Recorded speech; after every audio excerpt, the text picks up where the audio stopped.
stop following keto if you want to lose weight and lower your A1C for good.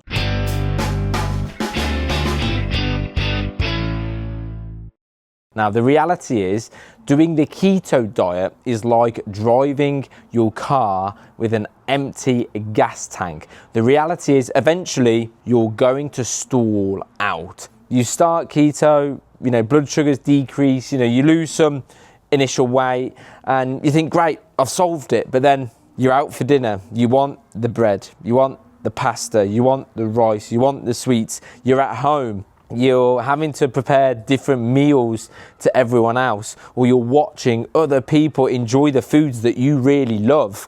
And after a few weeks, you feel like you're sat on this little island all by yourself, on this little lonely island, whilst everyone else goes about their day enjoying themselves. And there's you. I'm not allowed to eat this. I'm not allowed to eat that. I'm not allowed to eat bread. I'm not allowed to eat pasta. And I love bread. I love pasta. I love rice, so I'd love to be able to eat those things, but I can't. And eventually, your car stalls out. It becomes far too difficult to manage, right? It's unsustainable. It's miserable long term. And for those of you that have already tried keto, you know this, right? You didn't fail on keto because you lacked the discipline. You didn't fail on keto because you lacked the willpower. You failed on keto because the approach failed you. It's got nothing to do with you. The approach sucks. It's too unsustainable. It's too difficult to stick to long term. It's too unrealistic. So the first problem is you struggle to stick to it because it's just far too restrictive. The second problem is, let's say you did follow it. Let's say you did reach your goal weight. Let's say you achieved, your 50 pounds weight loss, 60 pounds weight loss. Let's say you achieved remission.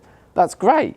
You're not going to eat keto forever. Why would you? So you return back to what you know, and what you know gets you back to where you were. Before you know it, you've regained 30, 40, 50 pounds, maybe even more than what you originally lost. How many of you have tried diets, lost weight, and then regained it, and then some? Because the approach you used wasn't applicable to everyday life. It's that simple, which is why what we coach, first of all, through the carb regulation protocol, is how you're able to eat bread, rice, pasta, sweets.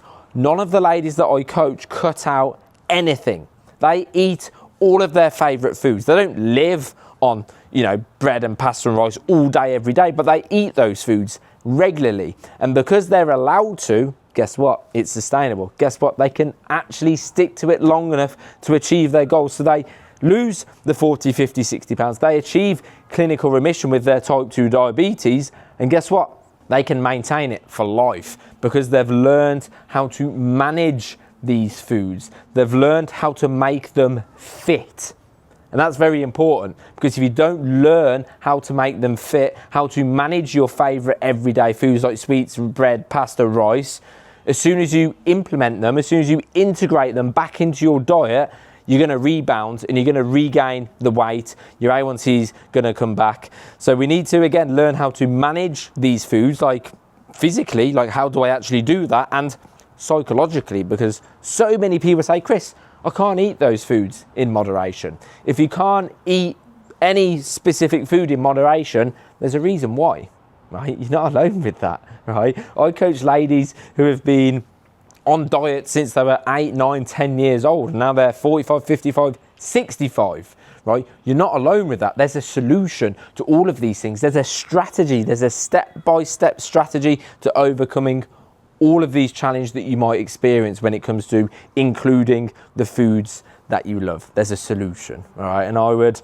urge all of you, instead of trying that new diet, whether it's keto, paleo, whatever, instead of eliminating or cutting out the foods that you love, instead, learning how to include them, like the ladies that we coach. We call that the carb regulation protocol, and it works. Right, there's no best way to lose weight and lower your A1C, but I've found, with my experience, I've helped over 350 ladies lose a combined 14,000 pounds. That's over 40 pounds each on average, right? And guess what? They've kept it off because of what we coach. So from my experience, there's never one best way to do anything, because some people, keto suits, but that's a minority. For 95% of you, keto isn't the way to go. If you enjoy carbohydrates, don't do keto. You're going to shoot yourself in the foot, and you're going to wonder why a month later you've crashed and you burned, or 4 or 5 months later why you've regained the weight that you initially lost. This is about this is about longevity. This is about not only achieving your goals, but keeping it for life, right? I've actually put together a video, right, that walks you through the carb regulation protocol and how it works. If you send me a message saying CRP, carb regulation protocol, just those 3 letters, CRP, on Facebook, I'll send that over to you as soon as possible. All right, again, walks you through the entirety of it. It's about 35-40 minutes long, every single step of exactly what the carb regulation protocol is. All right, let me know and I'll send it over.